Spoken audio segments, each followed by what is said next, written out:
This is camera, but he doesn't know how to work it. No, I don't know. It's my first time today. It has a camera like 15 years. And is it on? Is it on? Is it working?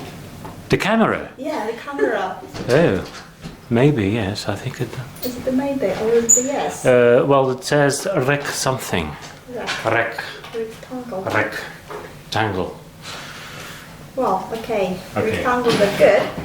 So today is a very nice, good time because we have Hanukkah, we have Christmas, what else we have? New Year coming. So, with all that in mind, so why do we need all these holidays? Well, that's the darkest time of the year, but we really need a little bit of light and love to get us through. But we are unconventional, we don't like to be ordinary, so instead of reading happy things about elves and Santa and reindeers, well, we do have some reindeers, we're going to read about Cailleach. So what we do, first we read it aloud because all poetry is supposed to be read aloud. As we read with our eyes, we might not notice little things. So poetry comes from a song and it's supposed to be read aloud. So that's where we start. So Jane, Yolen, Song of the Cailleach Bheur. Let's read it aloud all together and just try to feel if there's music in it, if there's anything interesting. Do you see her there, her staff in hand, calling the deer behind her? They come like sheep to the shepherd's pipe, running on their toes to find her. Come down through the hills, ye wolves, ye swine, come down through the highlands and hollows. Come down through the snow-capped mountain fast, the Cailleach Bheur to follow. She is the winter wind, the snow, her breath both warm and chilling. A single word from her icy lips, a single kiss is killing. I kenned her once in the winter tide, when snow lay on the heather. I saw her dance with the lightsome ghost and the snouted boar together. I kenned her wrapped in a winter stole, like a white shawl on her shoulders, with icicle drops for earring bobs, her hair as grey as boulders. She is the winter, the wind, the snow, her breath both warm and chilling. A single word from her icy lips, a single kiss is killing. I have heard that upon the May Day Eve, her staff will lie under the holly. Then she will turn to a standing stain, like a tall indomitable folly. But I dare ye to gaze, as I will not, for fear of hurt and dying, to gumble beside that grey great stain, the winds a booty is sighing. She is the winter, the wind, the snow, her breath both warm and chilling.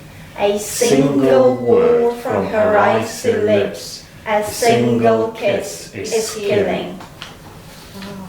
Well, how do you feel about it? How do you feel about the poem? Well, I guess it feels like it is an old poem. Certainly, it's not a modern one. It has all these little details like these Scottish dialect words, and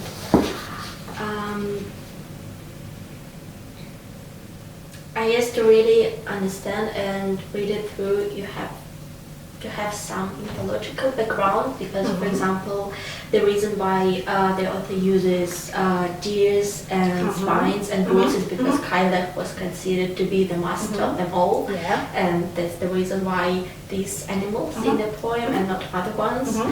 Also, you have to know that upon the May Day Eve, she's gonna die, and other goddess Brigitte. Well, that's what he says here, so you don't have to know it, they tell you here.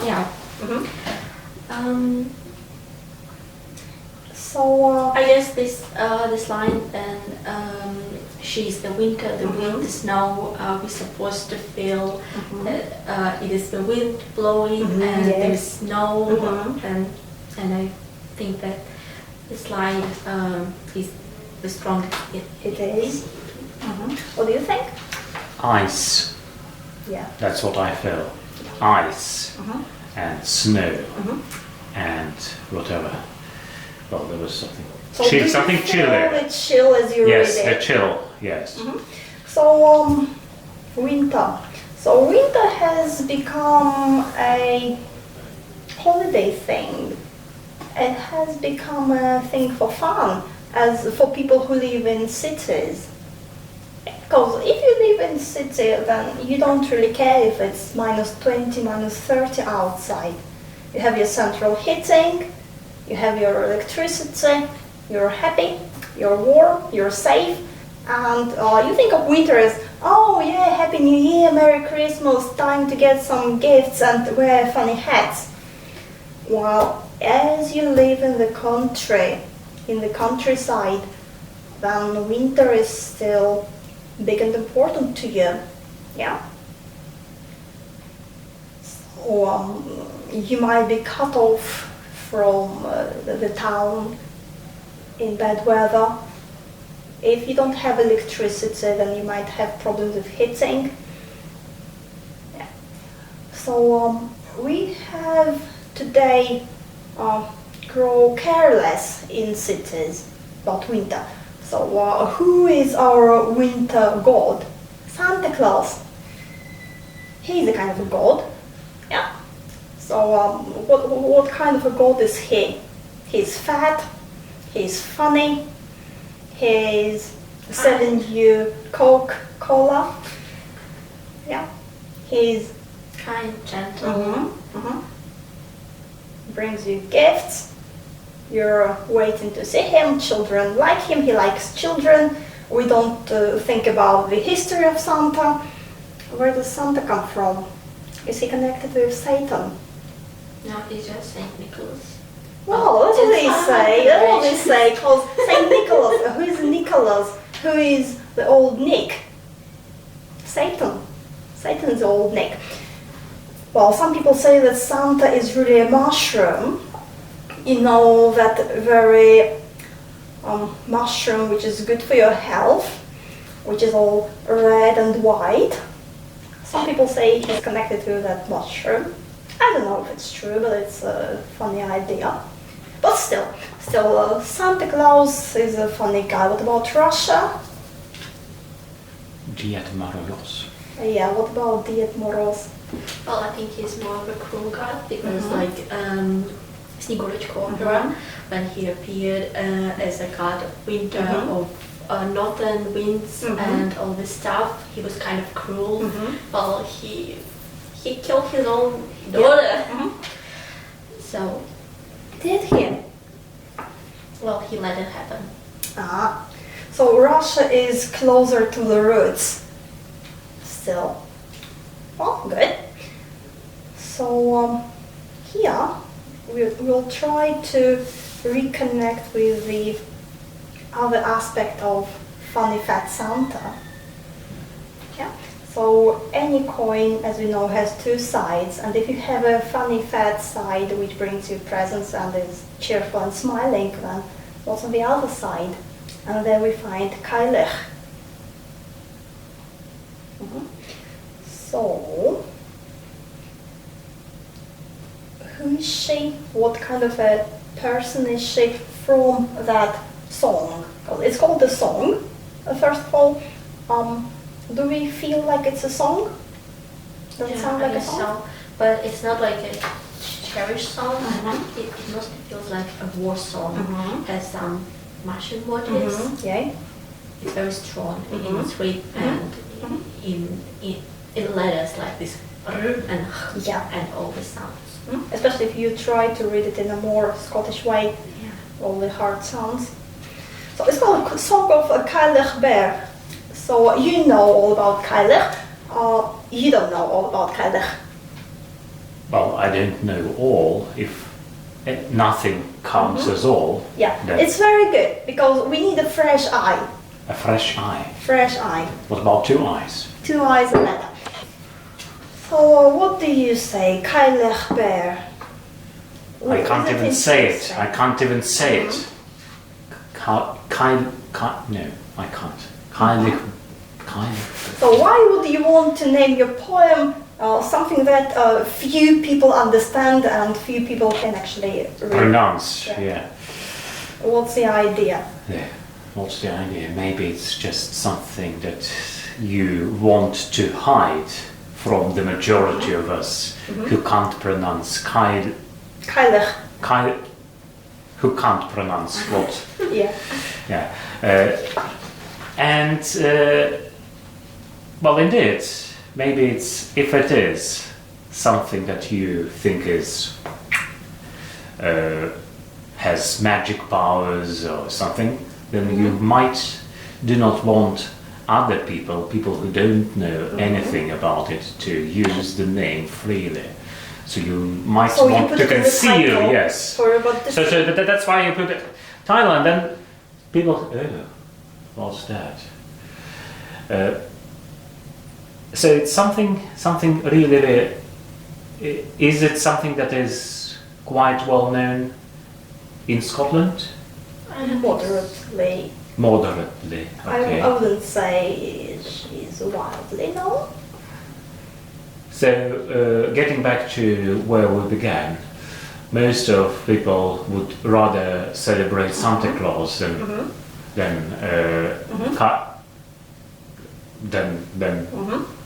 the title of the song. Yeah. Yeah. Okay. So would you be interested if you just see the name, song of the something, Cailleach Bheur? Why would you like to read it? Because why do we need a title? The idea of a title is to attract attention. Yeah? It might play a trick on you, it might not be connected straightforwardly, or it might just say, oh, it's about Cailleach, so we call it Cailleach. Why would it catch anybody's attention? Well, I think when you name in a poem or novel or whatever you name in with somebody's name, it means that you're going to write about somebody and you're going to introduce this figure. Do you know what's the name? It says Bheur Cailleach Bheur. So it might be a place, it might be a name, we don't really know. Maybe it just sounds a bit exotic. yeah, so and I think the sound is really important. Unless you can really hear the sound, you don't even know whether it's something Scottish or something that comes. German. Yeah. Well, it might be. It might be something Chinese. I don't know. Something. So, as I heard it, I knew it was something Scottish. And then, if I am interested in those things, or if I just want to hear more Scottish accent, I might want to read the poem, hoping that there might be other words. Oh, there are some more. Yes, some Scottish music, the music of Scottish okay, so it sounds accent. only Cailleach Bheur. And suppose we see it and we think, that's interesting. What the hell is Cailleach? Yeah. That's why it might be interesting to start and read it. Yes. Okay, why would you like to write about her is another question, of course. So maybe it's good to remind us that winter is not so nice as we think now. Maybe you're interested in her character. Maybe you want to share your knowledge because it's a tradition which you want to keep. How do you keep a tradition? By telling about it. Yeah? If you don't talk about it, it disappears. Which is why it's good to have alphabet, written word, written language.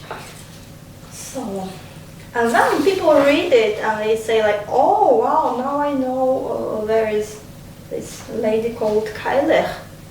And the tradition lives on. Okay, so how do we start it? Do you see her there, her staff in hand, calling the deer behind her? They come like sheep to the shepherd's pipe, running on the toes to find her. So, do you see her there? We start and we immediately put the reader into the poem. Yeah, you're supposed to be able to see her, means you're in the same space with her. You think you sit comfortably at this cafe and read the poem. Not really. Every poem is a little portal, and as you start reading it, will it or not, you get through it, and then it's the author's task to keep you there and not to let you go. Yeah, but it's also an invitation, isn't it? Do you see her there? Meaning you are invited to look behind what you're accustomed to see. Yeah, because you can always say, yes, I see her, or no, I can't see her. And if you can't see her, then why? If you can see her, then why? It's a good question, really. Do you see her there? Is she in your frame? Is she in your mindscape? Yeah. How do you relate to her? Do you understand that she is around you at this very moment, just behind you? Do you see her there? So now we have her, and we're like, Cailleach is a her. Good, that's something. Her staff in hand. Oh, so she is like a human-like. Her staff in hand, she has hands. So she has a staff. What does it tell us about her? She's an old lady, probably. Yeah. So who has a staff? Or maybe she's a powerful lady, because staff is also the power symbol. Even though you might be pretty young, you can just do that with your staff. Everybody listens, everybody pays attention. So what happens here, we don't see her, we kind of see little bits. First we just see that it's a female, then we see she's human, but we only see the hand and the staff, which is, like you say, a symbol of power or of age. So age and power are connected, yeah, in poetry, usually. Her staff in hand, and it's in hand, she has it, she holds it, she is in power. It's not just lying somewhere. So we see her hand and the staff, calling the deer behind her. We hear her voice now. What is she doing and why? Calling the deer behind her.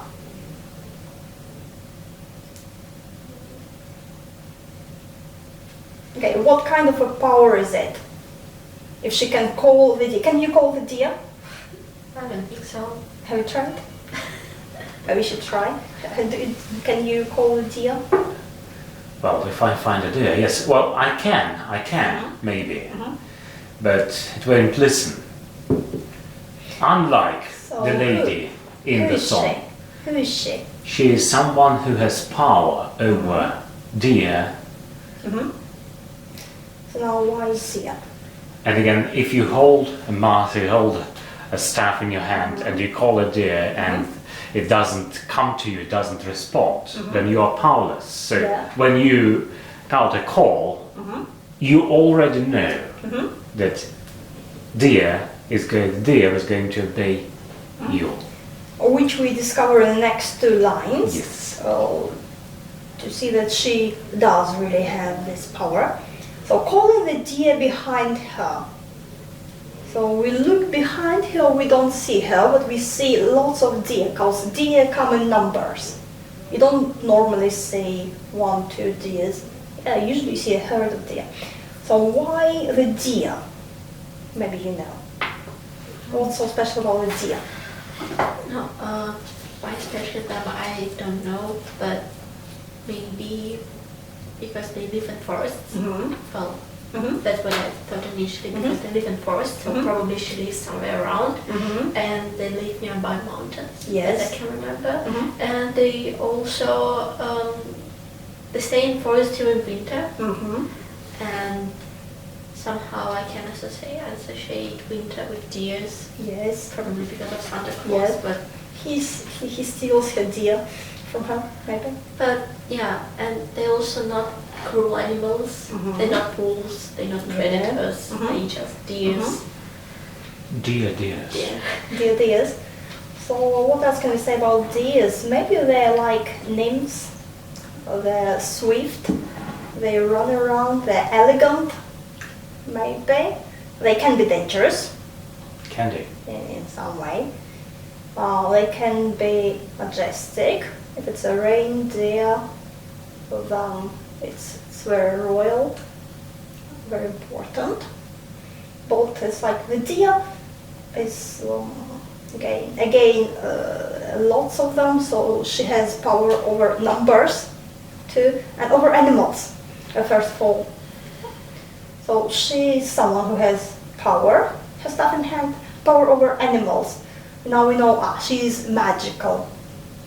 Not everybody has this power, and she's connected with nature. Yes. And like you said, we now are setting in landscape because deer means nature, wild nature. We don't imagine her in a zoo, calling the deers in a zoo. Yeah. So by talking about the deer, we transfer the idea to Cailleach. So wildness, space, because deer need space. They're running, they're strong.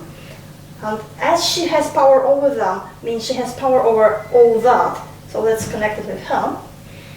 And they answer, they come like sheep to the shepherd's pipe, running on the toes to find her. Mm-hmm. So, And maybe they treat her like their mother, mm-hmm. probably, and they know that around her they would be safe. Mm-hmm. And no one would harm them. So. Mm-hmm. So now the Or like deer. the empress. The empress Yeah. And who they- rules over those Mhm. poor deer who just run and who can't really avoid doing that because they're cold. And they're her royal court. Yeah. Mm-hmm. So they come like sheep. So the deer turn into sheep. What's the difference between deer and sheep? So there is something similar because they always come in singular grammatically. It's one of my favorite poems is the sheep abide in landscape rural and both are singular and plural. And something about the grammaticians going mad about it when somebody says sheeps. That's the sheep. So sheep come in numbers too, but what's the difference? Why do we turn the deer into sheep? Well, the deer is supposed to have more power than Mhm. sheep. Mm-hmm. Sheep, they're not elegant. Mm-hmm. They they're considered to be mindless, stupid, Mm-hmm. and they need a leader, Mhm. someone who's gonna lead them. Mm-hmm. Do the deer need a leader? No, Maybe. I don't think so. Maybe not. Mm-hmm. So what does it tell us about Cailleach then? Yes, she can transform Mm-hmm. someone who probably doesn't need a leader, Mm-hmm. or at least someone who is strong and elegant and swift, into somebody who is not really strong, not really very elegant, nice, fluffy.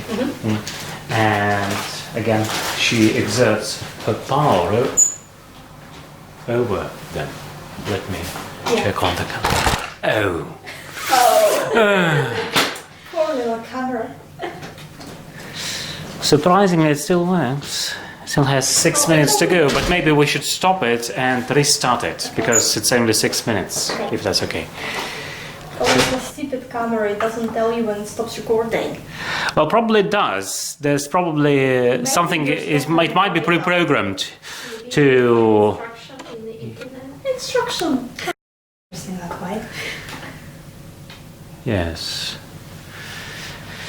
Well, So yeah, we have the deer who are wild, independent, more or less, elegant, and we have them turned into sheep.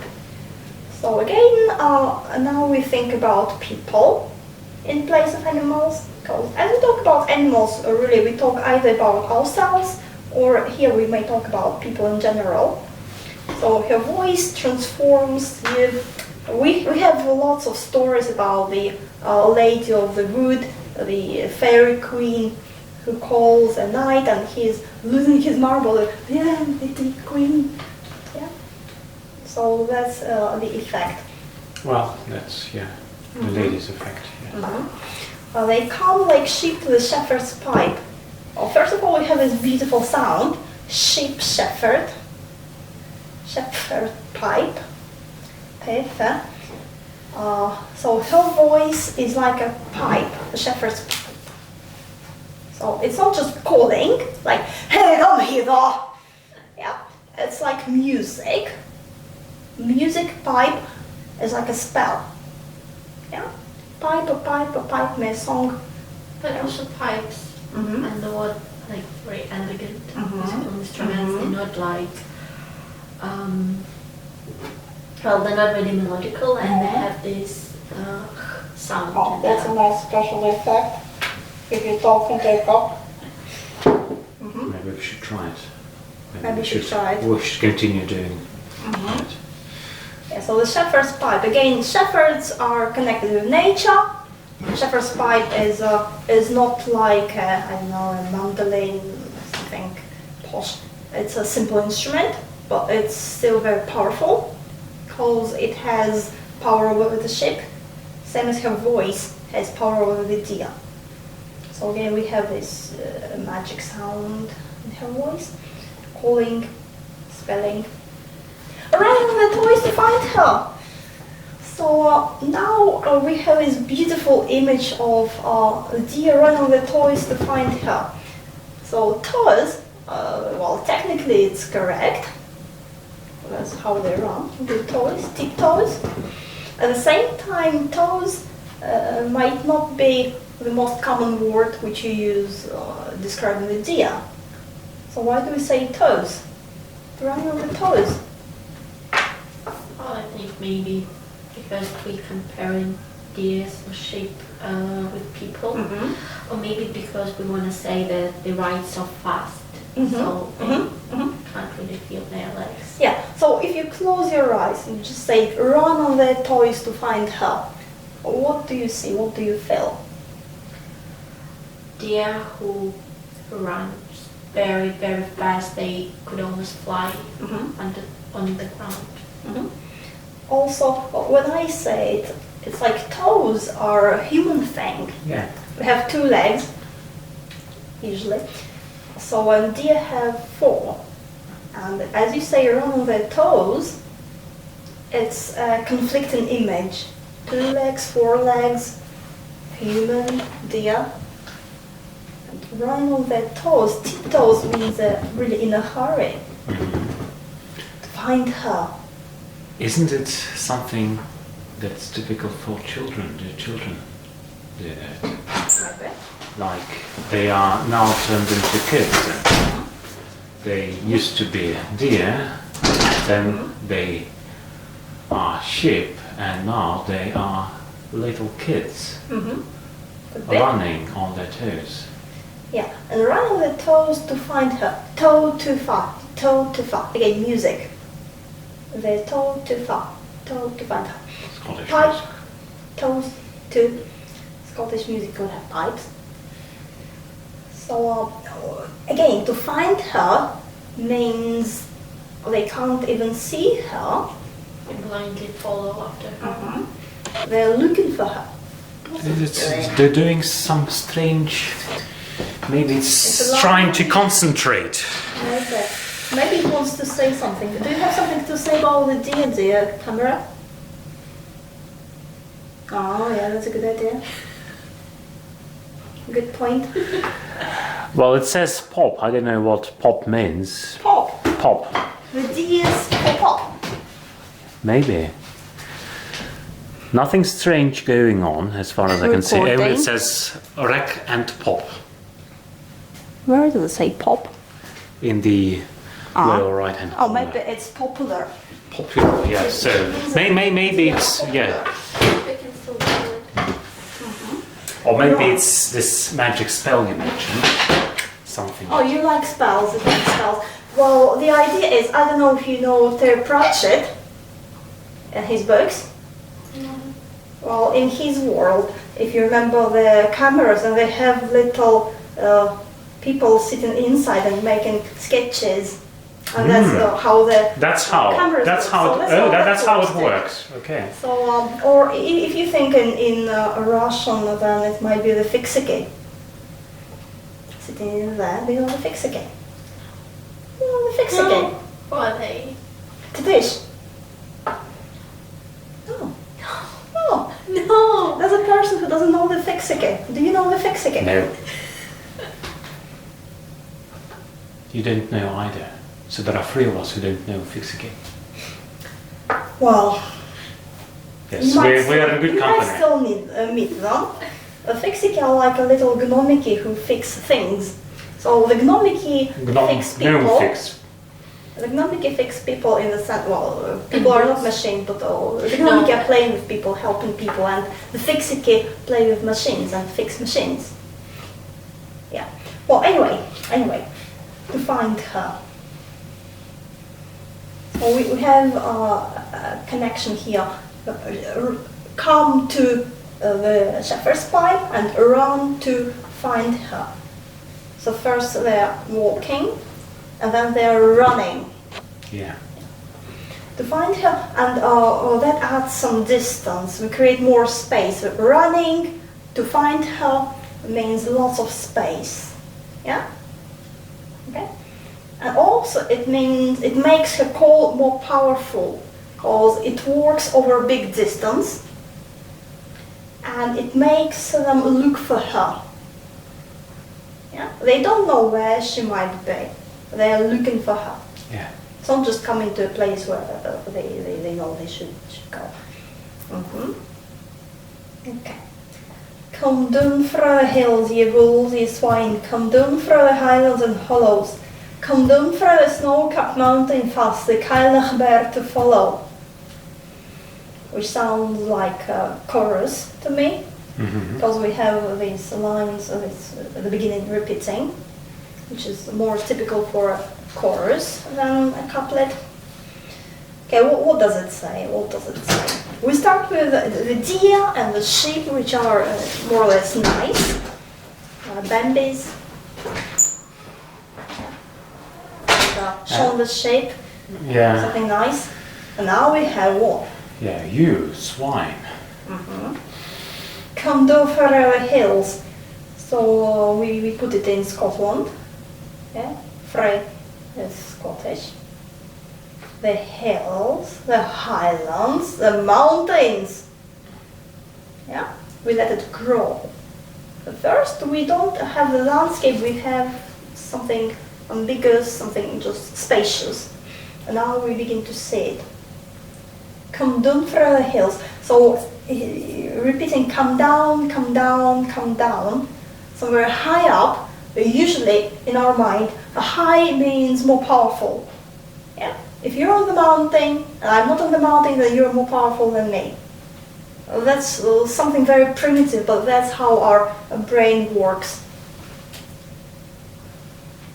That's If how you its brain study works. art, if you look at paintings, Yeah. if you look at literature, then somebody standing is more powerful than somebody who is sitting, or somebody who is sitting is more powerful than somebody who is lying down. Well, there can be circumstances, obviously, but in general, that's how it works. Somebody who is big Yeah. is Sort more of dominates. yeah. So you wolves, you swine. Thank you.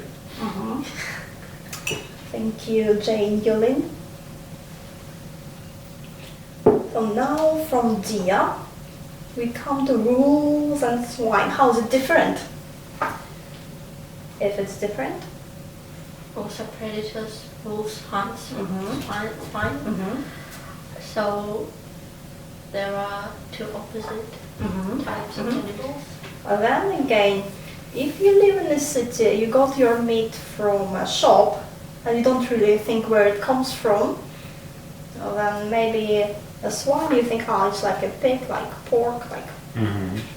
But maybe if you live in the countryside, then you know the swine can be really dangerous. Swine is like boar, who can easily kill you, who are crazy animals. You can also eat it. Yeah, a swine can eat a wolf, I suppose.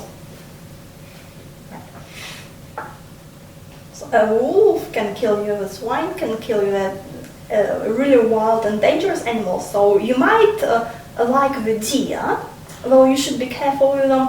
Because they But can to kill you call the too. wolf and the swine, you need to be really powerful, to be really sure of yourself. So the wolf and swine makes her really powerful. Yeah. It's also the first time when snow appears in a whole poem. So it's the first accent to specify that Cailleach, she rules over the snow and ice and winter, but it's only the first time. Yeah. So that's how we do it. We introduce it. We have a little hook.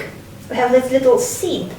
So if you start with, hello, here's Cailleach, the horrible snow witch. Bye-bye. But if you do it little by little, then the reader gets prepared to meet her. And then, looking back, then the reader may notice these little things.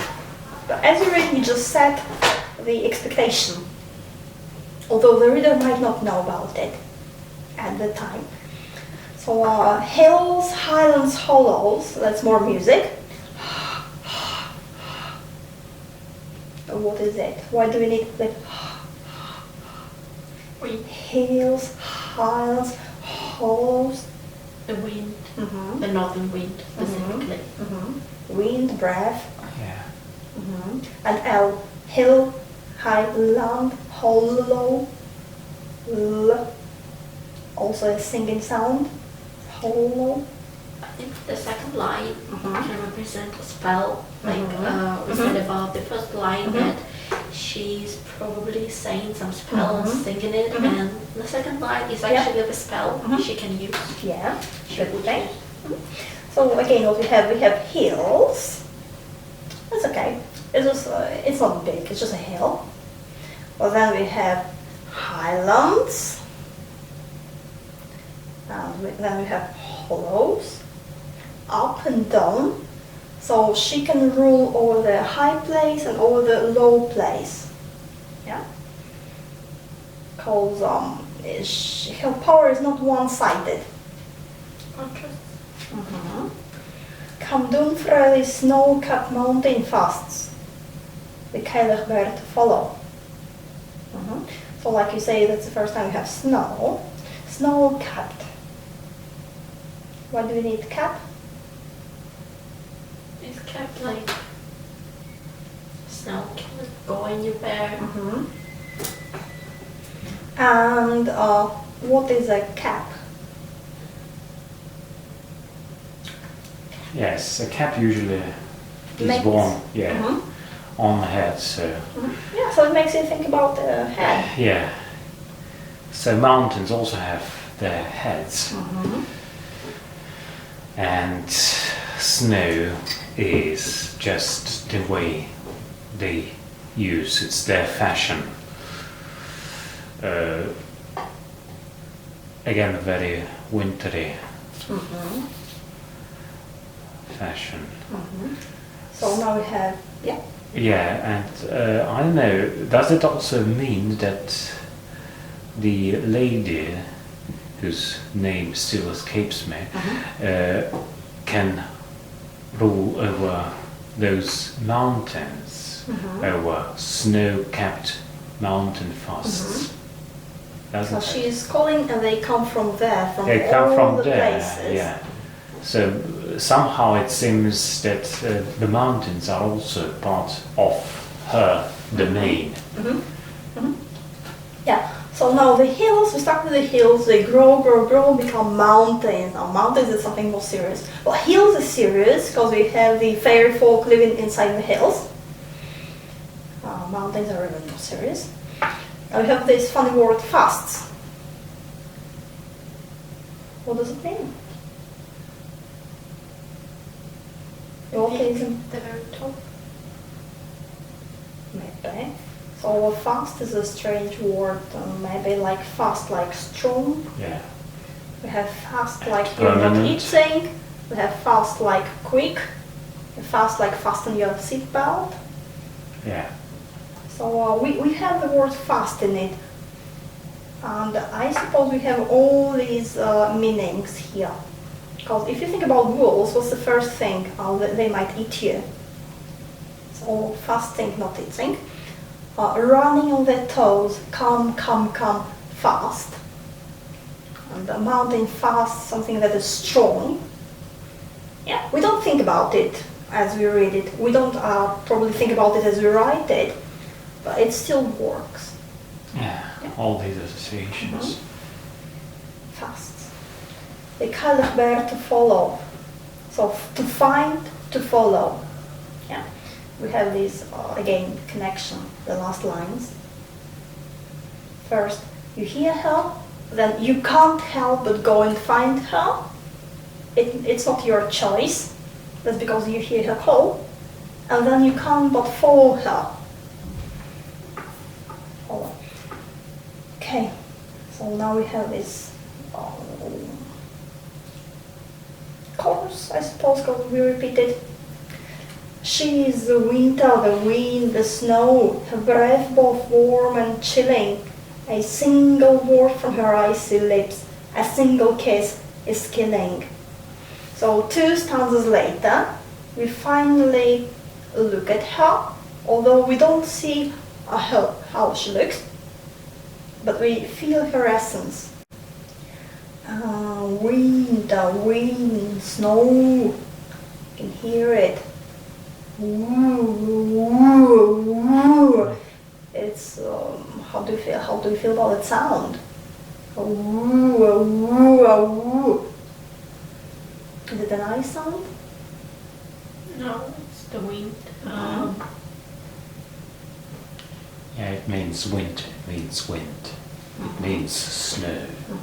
It's heavy, it's cold. Yeah. Her breath, but warm and chilling. So breath is really important. Everywhere you look, or you talk about breath, we have calling, a voice. Obviously that's connected with breathing. Breath is connected with spirit. Yeah. With air.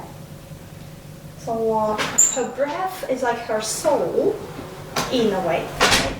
Yeah. Warm and chilling. How can it be? She decides. It can be warm, if she wishes so, or it can be chilly and killing. So it's up to her to decide. So she's full of these opposites.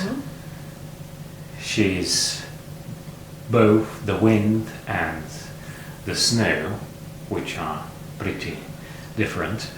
She's someone who rules over the wolves, the swine, the deer, and I suppose all the other animals there are.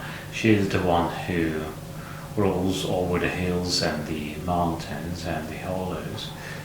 So there's, and again, mountain and hollows, you say they are quite opposite. If you listen to it again after reading that bit, you hear it. You hear this have wolves, swine, then hollow, snow, and follow.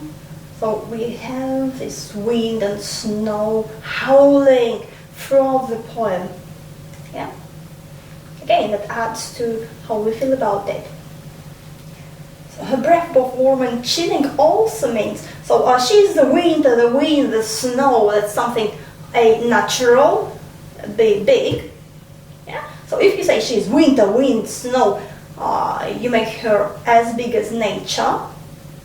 And now her breath, both warm and chilling, you after getting so kind of abstract, you come back to her. And suddenly you find yourself face to her, really close, so you can feel her breath on your face. How do you know that her breath is warm or chilling? Only if you stand really, really close to her, right? So it's like she disappears, becomes this big snow, and you're in the middle of it because you're listening to it, it's all around you, wind, snow, and then she comes back together again and she's right in front of you. Yeah, and you can feel her breath. And you might think it's warm, but the effect of it might be chilling. Mm-hmm. So again, warm and chilling. It's not like hot and freezing. It's more mild.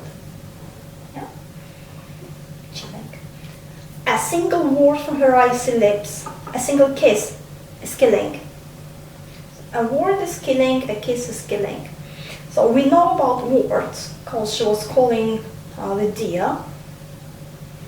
And now we have it more human-like. Because maybe you don't need words as such for the deer, you just need the spell, which does not have to be words as we understand them. So again, what is words? What is words? It all has many layers. It can be factual, but if it was just factual, then we wouldn't care which word to use. So as it's a poem, it stops being just factual. It becomes the flow of sounds also, apart from being just factual. And that's what affects us, word and sound. A single word is killing. One word is all she needs. Again, we have word single. Single, repeated. Why? Any ideas? Maybe to show her power that a tiny bit of affection influencing you can kill you. And also I think in the beginning of the line it is such big, not events but wind, snow and nature. They're very big and you cannot control them. But when somebody says something to you, a word, it's little, and a kiss is a very intimate thing, so you have to have some kind of relationship with her. Yes. Also, it might be that single relates not only to word but to her. She is single. She is alone. She needs no one. Yes, she's so powerful that a single lady like her is in control of everything. All the animals, all the mountains, all the hollows, and she's in control of, well, basically life and death issues. So now, there's something very interesting going on here. Whether it's the poet or the narrator, or maybe it's to keep us safe, what do we see of her? We see her hand first. Now we feel her breath, which means we are close to her face, and she's breathing. That's important. She's not dead. She's the mistress of winter, but she's not dead, because we connect winter coldness with the world of the dead, usually. But here she's alive, she's breathing, and her breath is warm and chilling. If it was just cold breath, we might say, wow, it's a dead person's breath, if they had one. Oh, it's a normal warm breath too. But still, coming from her mouth or her nose, a single word from her icy lips. We see her lips. We look at her face, but what's wrong here? Her face is made of ice. some parts of So her that's face. one thing. And we didn't really see much. So if you look at the person's face, what do you see? First of all, Eyes, I guess. eyes. Do we see eyes here? No. No. All we see is the lips. Why? I think it's very important. What you say is important. What you don't say might be even more important. So It's like our Speaking of little what camera you not friend that say. zooms in. maybe you should pause it for a second or Maybe minute I should. Maybe I... for everybody who wants to get some nudity. I certainly need some nudity. Very unhappy. Is it? Okay, Or recording. maybe it just Recording, wants it's to recording. teach something. So let's instructive. Let's continue. So why do we not see her eyes? What stops us? Maybe she doesn't allow us to see her and to see her face. Why? Maybe because What's so she doesn't special about want eyes? eyes as a mirror to the soul. But Might be a mirror or might be a door. yeah, but we can feel her breath, and breath is also connected to the soul. But I'm just curious that by breathing warm, you can save somebody from death. Yeah. Because winter is connected to death, and you find yourself, as you said, the author puts us right into the poem nearby her, and Really close to her. yeah, and you can be killed by the winter and the snow, but she can save you. But she can also kill you again, because if you're really, really cold and you go straight into the hot water, you can also die.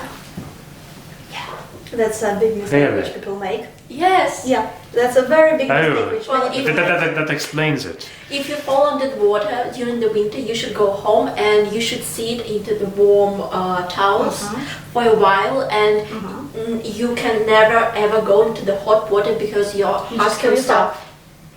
Yeah. And you can also not drink alcohol Yeah. because it's also hot water. So Yeah. Oh, then I might have well be dead by now. That's what I always do. Yeah, cheers to all those wintry. Well, maybe if you look into somebody's mouth, as we say here in Russia, you sort of follow everything. Yeah. You follow what the other person is telling you to do. So again, this is her magic spell. Yeah, so that's a very intimate position. So first, her breath of warm and chilling, you're very close to her. Then her icy lips, you look at her lips. Yeah. And then her single kiss, and then you kiss her. She kisses you. Yeah. So you're really close in that stanza. Really close. So why are you not seeing her eyes? There might be different reasons. Maybe because she does not allow you, she doesn't like you to see her eyes. Maybe because You want the to avoid her author, eyes. the narrator wants to protect us. She knows that if we look into Cailleach's eyes, we'll be dead. Well, that's too much for us. You need to have some special training to be able to look at her. Or maybe it's the narrator being afraid to look into her eyes for the same reason. Maybe. he also said that single means that she's alone, but single also means lonely. And as the author pictures her to us, also not only as a magical creature, but also as a human As a being. woman. Yeah, as a woman. So she can be very lonely, and you can see loneliness by eyes usually, not by lips. And she's desperate for someone to kiss, and by her spell, she makes you to come to her and to kiss her, and she knows that it will kill you. I'll kill another one. I'll call another one. Yeah, kill and call. There's a connection, I suppose. Kill and call. Call and kill. Kiss is killing. We have this kick, very strong sound. So it's a strong line. A single kiss is killing because we have this strong sounds, and because it's so laconic, so short. Yeah, so kiss is an action of joy and like sheer happiness and love, but she's so dangerous, she's so deadly that even joy for her will bring her only misery. Yeah. Or maybe she enjoys it. Or maybe She's calling Well, the she did deer. not bring misery to her, bring misery to someone she kisses. Well, Yeah, so that's very ladylike. well, her Isn't breath it? is warm and chilling, so maybe, well, she... Maybe has some- she's not decided. Yeah, she has warmth inside, but she doesn't have warm outside because she has icy lips and probably icy skin because lips are skin. So she cannot feel the warmth and she's trying to find it. Yeah. So here we come back to the first stanza with the deer running after her. The toys! Oh! So the same way as she apparently calls a man who become a sheep and run to find her, for her to kiss them. So that's another very common tradition of female character who is magical in power, who kills a man, who kills her lovers. And the fairy queens of all different sorts, yeah.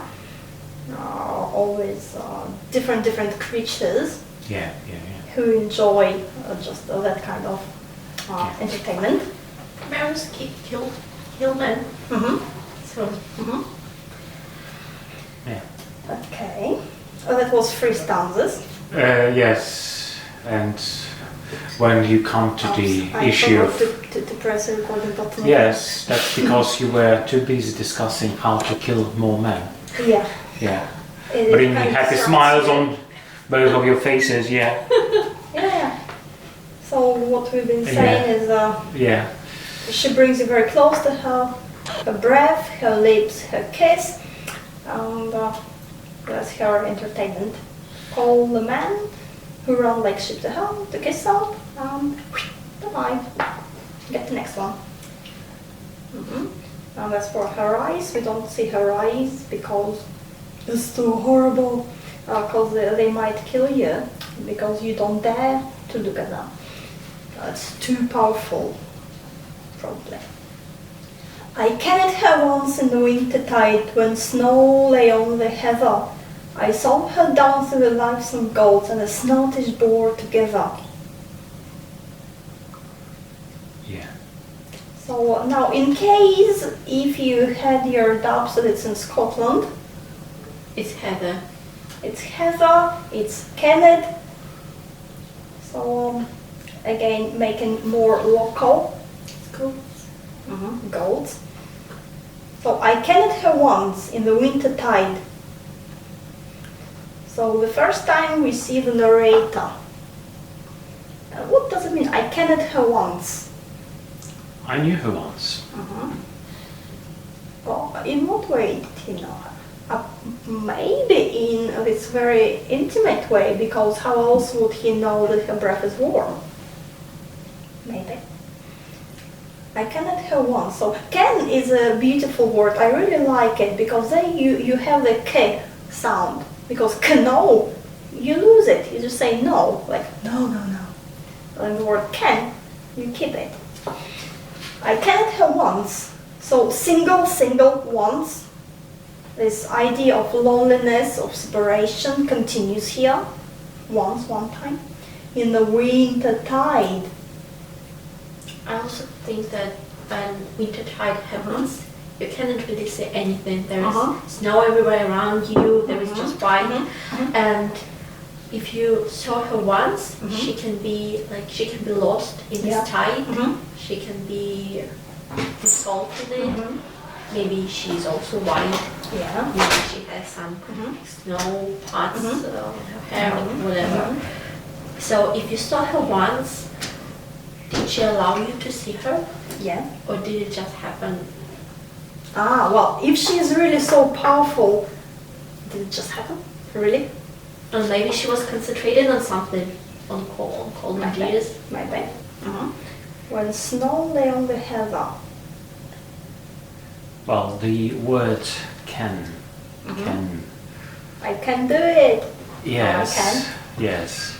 But doesn't it also mean not some intimate knowledge, but rather something that you might know on the might see the surface of the thing, of the person, of the being, but not what's inside, not what really matters. So probably the word I kenned her also means that it was just I saw her. I saw her, I got an impression which I can't really forget.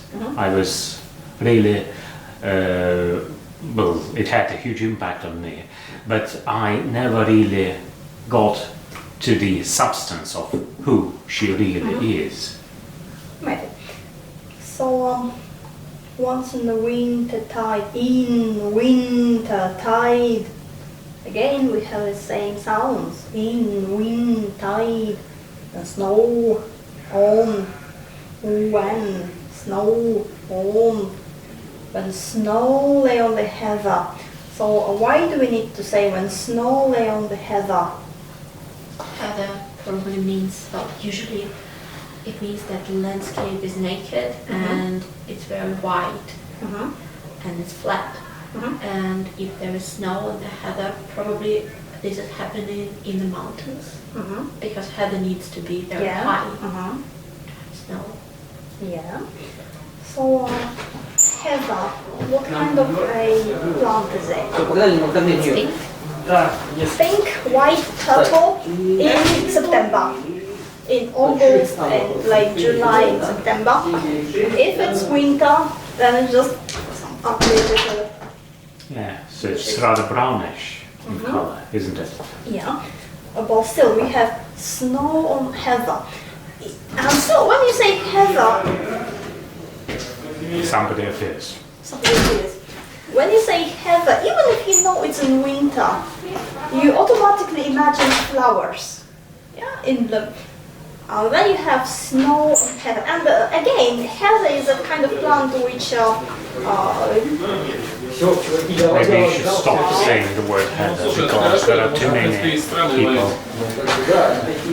running on their toes to find us. I think heather also represents some kind of magical flower connected to fairies and... No, it doesn't, because they've never closed the door.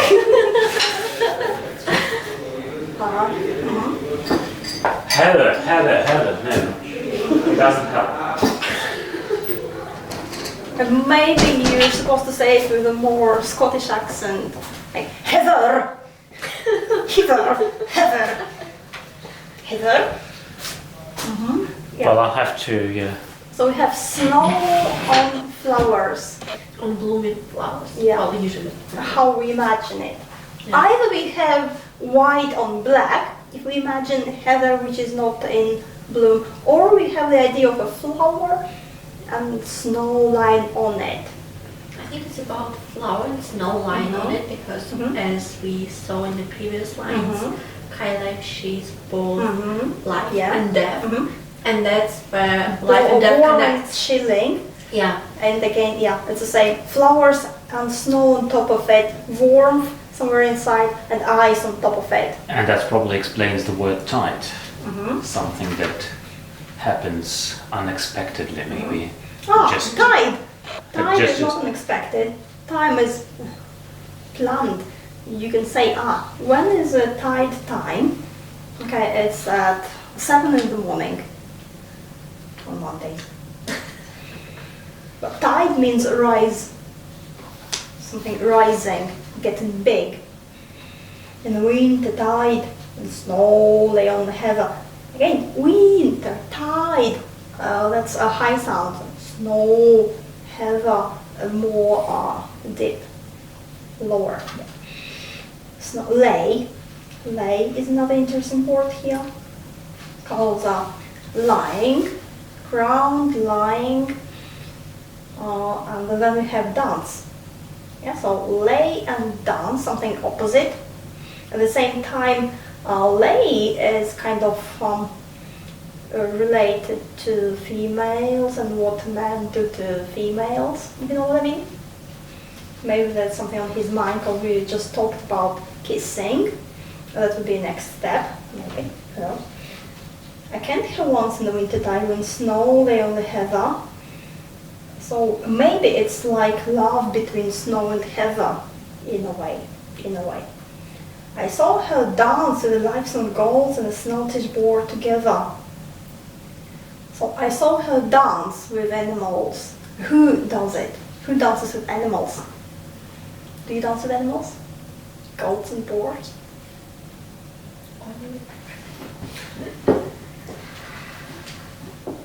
So who does it?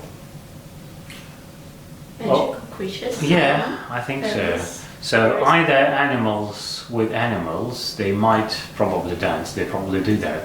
Mm-hmm. There are some birds, I'm told. Who Well, these do that. animals do not usually dance. But these animals don't usually. So, but actually, again, we know this image. We know it very well. Dancing is a big subject. Dancing is very important. Singing and dancing, that's all shamanic, especially in here, obviously. So it's not just a dance, oh, nice music, let's dance, but it's a mindful dance. Or maybe it's a dance of freedom. Well, I don't care if somebody's looking, I'm just dancing Dance can myself. be a kind of a spell. Yeah. Especially if you dance with goats. We have lots of animals in this poem. First we have the deer, we have the sheep, we have wool, we have the swine, and now we have goats and boar. So we know people, females, who dance with goats and boars. Yeah? They're called witches in a bad sense. Yeah? Then we have the goat, the boar, like Satan. But do we feel here like she's dancing with Satan? Sacrifice. No. Going to sacrifice some children? Why do we not feel it?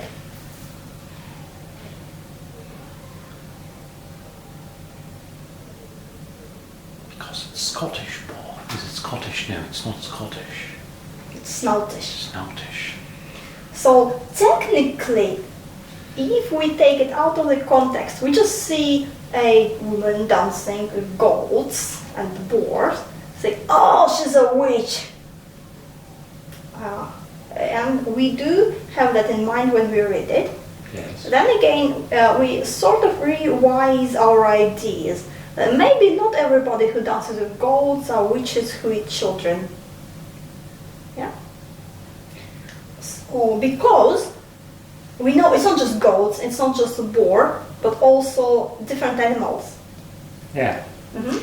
And we also know it's winter time. Uh-huh. And again, when we read about winter time today, as you mentioned, we imagine celebrations. So a dance might be her way to celebrate something, to celebrate this winter tide coming. Yeah, so maybe she's dancing because it's wintertide, or maybe it's wintertide because she's dancing. Yes, like She's winter creating world, it. yeah. Maybe.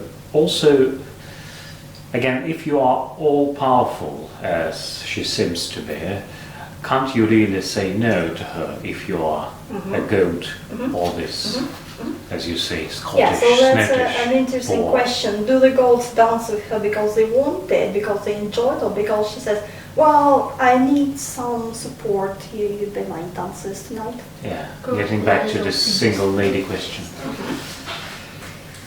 Right. Livesome goats and snoutish boar. Again, it's something opposite. The goats are elegant here, and the boar is not elegant, snoutish, snout. Yeah. And again, if you compare her, if you put her in one space with goats and the boar, means she has something of the goats and something of the boar inside her. So she's livesome, and at the same time she's, I don't know, down to earth, ugly. Is she ugly? She might be. We don't see her. Maybe that's why we don't see her eyes. Maybe. Because it's too horrible for us to see.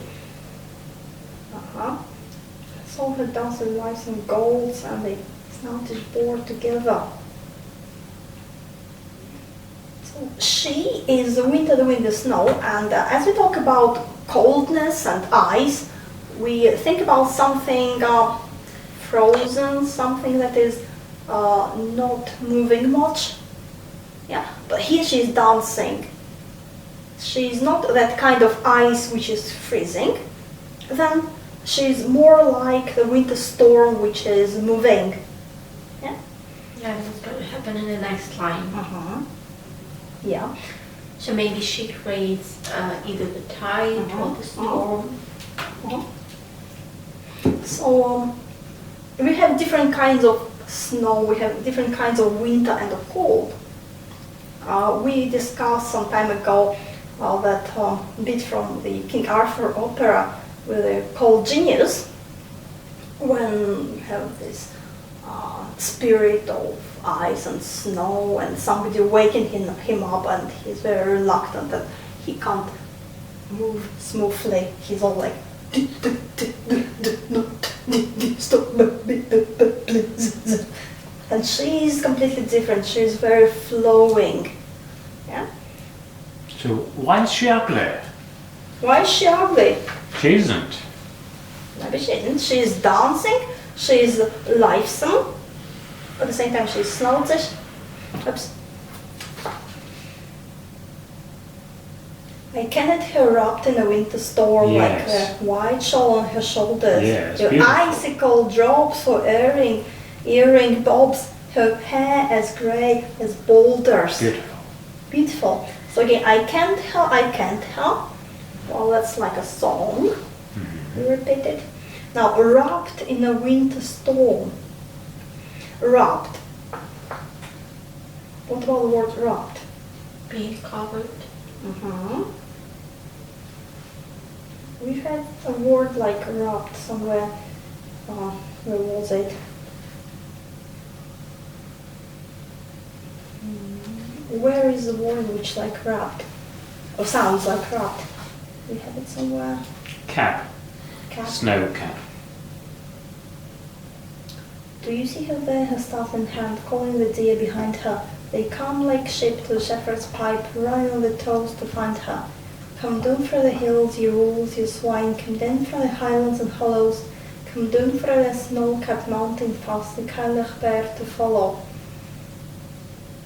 She's the winter, the wind, the snow, her breath of warm and chilling. A single word from her icy lips, a single kiss is killing. I kenned her once in the winter tide, when snow lay on the heather. I saw her dance through the lives and goats, and the snoutish bore together. Maybe somewhere else, okay. Well, anyway, wrapped is not free. So we see her dancing. Is it a happy dance? We don't really know. Because she feels like she's powerful, but at the same time she's very lonely. She's dancing with goats and not with people, to start with. Maybe she's happy with that, maybe. We have the word single once, and now we have wrapped, yeah? Which is like protective, closing, and limiting. So maybe she's not really happy at all. I can't her wrapped in a winter storm, like a white shawl on her shoulders. But at the same time, shawl is not something heavy. You can easily get rid of it. Yeah. So I think it means, maybe it means that she's still in control of the snow and of the storm, and it is protecting her and it is limiting her, but she's not powerless. A white shawl. So we have word white, in case if we missed it. It's all deer, that would be something dark. Sheep, that would be something white. Well, they can be black sheep. Rosy swine, snow-capped mountain pass. So it's all black and white if you look at it. Yeah.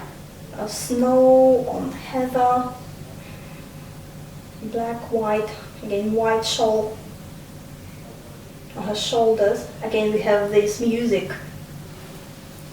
Shawl, shoulders. Yeah. Maybe as we have it repeating, sounds get repeated like snow dancing. Maybe just music. Now we see her shoulders. So we saw her hand, her lips, now her shoulders. Her icicle drops for earring bobs. Now we see her ears, decorated with icicles. So icy lips, icicle drops. Then again the word drop. Dropping. Do we like to drop something? Really, the sound is horrible, usually. So when you imagine this sound of ice, or when you hear the ice drop, it's usually not very pleasant. It's this scratchy sound, and I really hate it. It can really hurt your ears. So. Yeah. But then again, if you decorate yourself with icicles, what kind of a person you are? Again, if you put ice on you, if you decorate yourself with ice, it's a message. You don't put flowers in your hair, you put ice on you. Yeah. It's a message. Well, it did say something. I can't decipher the message, but I should probably stop it. Yes. Then it's probably a message like, stay away from me. Icicles are sharp and cold. But still it's a decoration. So It's a she wants decoration. people, or not people, or animals, to look at her and to see that she's beautiful. Yeah. Well, maybe not in her eyes, but well, in her overall look. Yeah. So at the same time, yeah, if she really didn't care, because she's powerful, why would she care? Really? She wouldn't put them on herself. As she does it, wow, it's really more interesting when it looks at the first time. Yeah, because why would she do it? Why would she decorate herself in a way which says, "Oh, stay away from me"? Maybe because she wants people to come to her. Icicle drops for earring bobs. Drops bobs. Bob. Her hair is grey as boulders. Bobs, boulders, shoulders. So now we see her hair. We still don't see her eyes. We see her face, all except eyes. We see her lips. Well, we don't see the nose. We see her lips, we see her ears, we see her hair now, shoulders. If you are a painter and you want to paint her portrait, then you don't have that part, which is the most important for you as a painter. It's still missing. Maybe she has no soul, has no eyes. She has a soul. She can breathe. She can breathe. So her hair is grey as boulders. How do you like it? Is it a beautiful color? Well, if it's about boulders, they turn grey when the grass or the plants when they die. So it is not a beautiful grey like the grey snow or like grey sparkles on the snow. It's a color of death. It's a color of stone, a boulder like a stone. Yeah. So now she's, we know she's connected with stones because she's connected with mountains and hills. So that's not surprising. So now she's compared with a boulder. Not just a stone, a boulder. Which is, I guess it's less elegant than a stone. A stone might be nice, boulder is like, But it's also much bigger, isn't it? might be bigger. Okay, you have different rocks and heavier stones. and heavier. I guess the main thing about boulder is that it's less elegant. Her hair is grey. I mean, she's old, maybe. She still has her stuff. Is she attractive? Is she not attractive? As grey as boulders. So stone again. What do you know about stones? They cold, they're not alive, they do not talk. Ah, I don't agree. Because they are alive, because they can talk. Only their time is slower than human time. So you really need to slow down a little bit. They can talk to you if they like you. Well, I think, that's my personal opinion, that stones do not talk, but they can, they can understand the history which happens around them, and they can keep it inside them. Yeah. So if she is like a boulder, like a stone, again stone, maybe she's like ancient, And wise. wise. She has herself, and she has grey hair, and Gita fantasy can be connected with guys like Gandalf and other magicians. Except that you add to this image that she wants you to kiss you to death. Yeah. It's like super duper. But magicians are different. Yeah. Sorceress, maybe. What's the difference between a wizard, a sorcerer, magician? They're all different, you know. And Enchantresses, enchanters, yeah. healers, witches, shamans. Shamans. Oh, so many names, but boils down. Right. So, again, a shawl on her shoulders, it might be something for an old lady. Maybe. So we still keep it black and white. We have white and grey. So that's one stanza where we have colors, two colors in one stanza. It's like white, which turns to grey. There's also one interesting thing about shawls, that usually you put it on to make yourself warm, to get protected from the winter. And she's winter, and maybe she's trying also to protect herself from the power she has. Yeah, maybe. But it's snow. It's snow that makes her shawl. Yeah. So maybe it's not something she wants protection from. Maybe it's something she's really enjoying. The colder it is, the whiter it is. Maybe she likes to decorate herself, Yeah, but from something- what we see, the words we use, wrapped, you could use some other word. Yeah. She puts her shawl on her shoulders, but wrapped means clothing. Wrapped means she's not happy inside. Yeah. Have you seen Frozen 2? Nobody watches it. Well, I actually enjoyed it more than the first part. Well, they have a shawl there which is magical. Well, anyway. They put it not for warmth, but to kind of console themselves, because it reminds them of their mother. It also turns into the end, into the ice figure, right? Yeah. Well, if you watch it, you should watch it to the end through the titles, because they have a really funny bonus scene after the titles.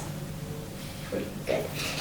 Okay, then we have the chorus again. She's the wind, the snow, her breath both warm and chilling. A single word from her eyes lips, a single kiss is killing. So the structure here is interesting, because we have two stanzas couplet, two stanzas couplet. We have number 3. Yeah, not stanza couplet, two stanzas couplet. Yeah, so it's like repeating the sheep, the deer, the wolves, the swine come to her. Then the chorus, then I knew her. The chorus, again reminding us, and we finish with this kiss again. So it's something that's important to her. So that's where we finish, what we focus on. Yeah. I have heard that upon the May Day Eve, her staff will lie under the holly. Then she will turn into a standing stain, like a tall, indomitable folly. I read that folly is a kind of a building, right? used during Gothic architecture and all this stuff. It's like a decoration in a garden. Might be a big thing. Folly has different meanings. We will come to it. So I have heard. So I have heard, which is much softer. We don't have this can't. You have something to say, dear Kadra? No? I have heard. It's like somebody told me. It's passive. It's just maybe it's There are true. Maybe rumors it's about not her, so people know about her, and they make rumors. That upon the May Day Eve, so suddenly we are transported to a much nicer place. It's May, it's spring, it's warm, but still it's Eve, Day Eve. Yeah, the evening before May Day, it's an important time in between where you have this transition. It's also a celebration, well, it's an eve before the celebration. I like it. May Day Eve. You just look at it. It is like a May the Chinese 1st. spell. Is it May the 1st? Yeah, May Day. And that's the evening before May Day, because May Day is a big celebration. Yes. And we still celebrate it everywhere. Yes, we do. It's autumn time. Political rallies, that's what it means. So we have all this horrible, chilly, wintry stuff, and it is hard for us, the readers, to go through it because it is heavy. Her loneliness is heavy. Her Power is heavy. power is heavy. The Cold snow is heavy. Yeah, it's all heavy for us. We have little bits like dancing. The dancing is nice, but still, what kind of dancing is that? And now we can breathe out and sit back and relax a little bit. I have heard that upon the May Day Eve. So first we distance in meaning, we distance in time, we transported to a nice warm time of year. And I have heard means we move from Cailleach. I have heard just somewhere else. It's not what I experienced, it's just something somebody told me. Her staff will lie under the holly. So her staff brings us back to the beginning. We know she had it in her hand firmly. Will lie. Now snow was lying on heather, and now her staff will lie under the holly. She will lose her power and her time will end. And probably, as the narrator have heard about it, also her power over the humans and over the animals will end, and no one will come to her, and no one will see Will what. not? That's another question. Okay. Because snow lay on the heather, staff lie under the holly. Again, what is on top is more powerful, usually. Yeah, how we imagine it. Who is on top is more powerful. If snow lies on heather, then snow is more powerful than heather, like life, flowers, happiness, all nice things. If her staff, which represents her power, lies under a plant, the holly, then means the holly is more powerful than her power, her staff. Yeah. So why holly? As I remember, holly has some meaning connected with the beginning of the spring. So holly is that plant which you see around Christmas, decorating houses. Maybe not in here. Maybe not in here. While it has very sharp, glossy green leaves and red berries. So it represents life and protection. Edible berries. No berries. No berries. Well, anyway, usually it's that's it. That used to be red berries. Yeah. Red So berries. maybe that's the thing. Maybe. That's the Christmas thing. Maybe. Well, anyway, usually you connect it with Christmas and with the darkest and coldest time of the year, when we poor humans, mere mortals, need special protection from the powers of darkness and cold. Yeah, that's when we use holly. As it's green, it represents life. As it's sharp, it represents power. As it has red berries, very bright, it's like blood, life force. So it's a very strong plant, protecting your house from evil spirits. So why, now we have it on May Day, interestingly, but we still have a connection with winter for holly. Her staff will lie under the holly. Now, why? Well, it's also protection, isn't it? Who? Not only, yeah, the holly is protecting her staff from what might happen to it otherwise, till her time is back. Maybe it works both ways, protecting the staff from people and people from her staff. Maybe. So we have animals here, we have plants here, they're all named. Heather, holly, wolves, deer. It's a busy poem with lots of characters, let's say. Lie, losing power. Then she will turn to a standing stone.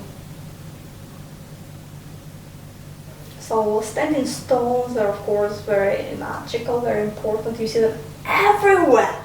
You go to Britain, they're just literally behind every other bush.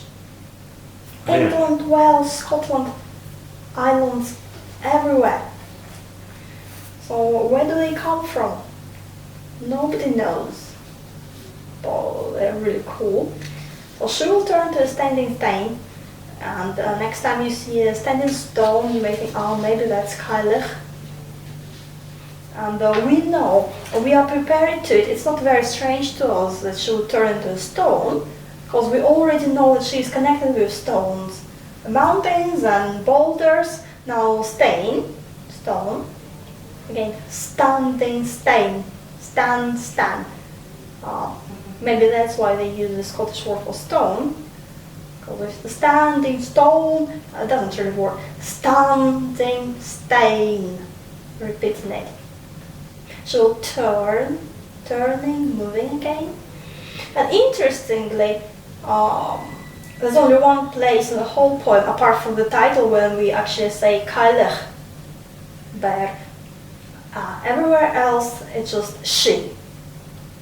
We don't specify in any way. We don't say the witch, we don't say the sorceress, we don't say the goddess. We don't say anything, just she. Again, why? Or maybe because she's so old, so ancient, that people and animals do not really remember who she was and who she is now. Or maybe because the people and others, they're just so afraid of her because the name has a lot of power. Yeah, you don't have to name her by name, you can say the witch, for instance. But she is more abstract. And then again, we don't know really whether she's old or new, whether she's beautiful or ugly, whether she's a witch, whether her breath is really warm or chilly. It can be both. So there's many abstractions about her. We don't dare to look into her eyes, or maybe we don't see her eyes, or maybe she doesn't want us to look into her eyes. So there's much vague about her, and we probably, by not mentioning her name anywhere in the poem, we accept a single line in stanza 2, we sort of remain very abstract. We allow all those options to be possible. Yeah, maybe. Also, when we do not pronounce her name, she won't hear us. Yeah, it's a very good point. Okay. Then she will turn to standing staying like a tall, indomitable folly. So lie under the holly, but she is tall. And now we know she's tall. Maybe she turns into a tall stone. Maybe she's not tall when she has her female form. She becomes tall when she's a stone, but we connected with her, obviously. Tall, again, having power. Tall, big, high. Indomitable, which is a funny word. What is indomitable? No one knows.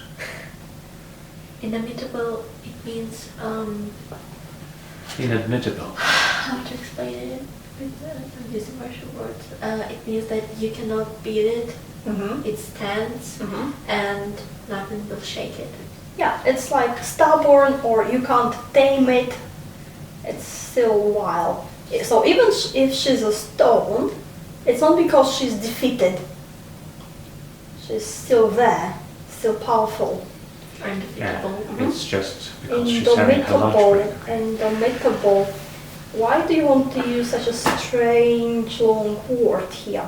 So, because you use all these funny Scottish words like can and stain, and then you use this really clever word indomitable. Maybe again because she's ancient, and when you're describing her, you want to use something clever, Yeah. something posh. Yeah. But also because when you're talking about her turned into the stone, you want to talk about the stone as something alive and specify that this stone is alive Yeah. and it has Character. Yeah, it has character, it has features. And maybe because you also hear the word, you think it's beautiful, it's very unusual. It has all And- these strong sounds. Yes. Indomitable. Maybe Yes. because of that too. And again, it has this stem in it that brings us back to where we began, domination. Yeah. You Domination. can't really, yes, you can't really. In means negation. Yeah, negation, So- yeah. and Okay. it's, again, as you say, there are many things which are negated about her, and this is one of them. Yeah. Okay, now we need to speed up a little bit. But we just have one stanza left. So folly is a decoration, but at the same time it's Can something we change stupid. something in the settings so that the recording speeds up, we speed up, Maybe. maybe. But then again, we started 15 minutes later. Well, anyway, it won't be long. By dare ye to gay, as I will not, for fear of hurt and dying, to gamble beside the grey stain, the winds about he sighing. So we have this clever word, and then we drop into that funny Scottish speech. But who is talking? Who is able to use all these words in one place? Or maybe it's also because the previous line is the rumors, and he's just repeating what he heard. Yeah. And now he's talking From himself. What is gay? Gay, go. Uh-huh. Like Frey is from, and gay is go. Okay. Nay is no. So it's easy. I dare ye to gay. I dare all of you to go. So ye is like plural you, specifically. So now we stand back a little, the camera rolls back a little bit, and we see that the narrator is telling the story to a group of people. Yeah. So again, that creates the atmosphere, the air. Now we see it. Maybe it's like, oh, I dare you to gay. So probably he's a bit older, and he's talking to younger people. Probably a man, because he dares them. Or maybe he experienced it because he heard her, and that's why he wants them. Somebody. As I will not. You go, I will not go. For fear of hurt and dying. Okay, if you like it, you go, but I know that I can be hurt and dead. What? Why? To go and meet her in winter? No. To gamble beside the great grey stain the winds brought you sign. Gamble, like dance like an idiot, happily, a game, gamble. So she is dancing with goats and snoutish Bheur. You can't do it. You can only dance like an idiot. I dare you. You think she is dead? You think she has no power? Yeah. You think you can make power of her? You think she's just a stone now? No. Gamble beside it. Great grey stain. So the word grey. Her hair is grey as boulders. A great grey stain. Again, this connection. We repeat this image. Yeah. The winds, a booty sign. Winds are still connected to her, and winds still either protecting her, still just under her control. And they are maybe longing for her, they're sighing because they want her back. And they grieve it. Yeah. So, and then we have again, she is the winter, the wind, the snow, her breath both warm and chilling, a single word from her icy lips, a single kiss is killing. So as we repeat it, she's the winter, does it change in any way? Or is it just something that we say again and again? I think it's something stable, but as we go through the poem, so the first verse, it's about how we see her from the side, like she's now just a figure.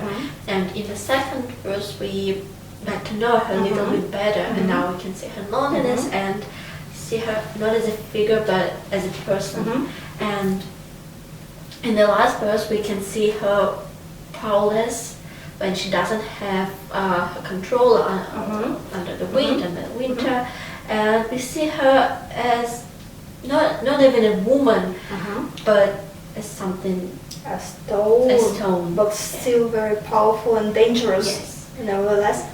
Yeah, and we just, when we repeated these obvious lines about that she's with winter, the wind is now, everybody knows it, we change our opinion about her. So in the beginning, we look at her very careful because we do not know what to expect. In the second verse, we start to sympathize her in a way, and in the last one, we understand that even if she's a stone, she still has the power, and we need to be afraid of her and to go away. So you may sympathize with her in that second time, but then you read again and you say, maybe she doesn't really need my sympathy. Maybe she's cool as she is. Yeah, she may be lonely and she may feel sorry for herself and want some room, but she will kill me, so no, thank you. So maybe the accent changes a little bit from the first time to the second time to the last time. So the killing word becomes more apparent, because now we say hurt and dying. And isn't the movement getting swifter, faster compared to where we began? Maybe. Also maybe she's the winter, and as you go through it, now the last time you say it, you really mean it.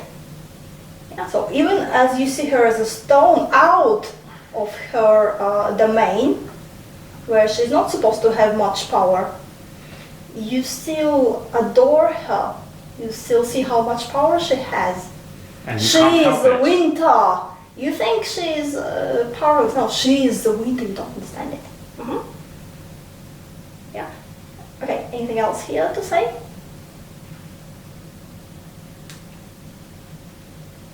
Okay, then we shall finish. Can you say her name again? Cailleach.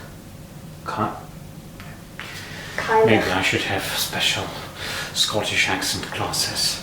Maybe. Maybe. Maybe. Save. Or maybe. It's very important to press the save button. Yes. yay, Yay. as they say in Scotland.